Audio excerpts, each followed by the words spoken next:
muna, pakilala ko muna. Ayan. Yeah. So, I'm Gay Brian Santiago, the owner of CHICO. So, thank you, Business Minded Podcast, for having me here. Sobrang ganda ng experience ko dito, no? So, sa simula, nakakaano talaga di ba? Nakakaba, pero eventually, with the help nung mga staff natin, and of course, Sir Mikael, sobrang naging maganda yung conversation and sobrang natuwa ako sa mga questions niya kasi very direct to the point and kinagandaan is nag-review talaga siya na dun sa guest nila, no? So hindi lang basta in-invite ka nila without knowing the person, no? So ayun yung kinagandaan nun kapag nakapag-review yung host.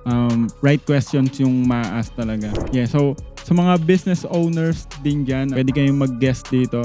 I'm inviting you all sa mga kaibigan ko dyan, no, na mga business owners din. You should guest here at Business Minded Podcast. Ayun, maraming salamat. Thank you so much. Maraming salamat, bro. Thank you.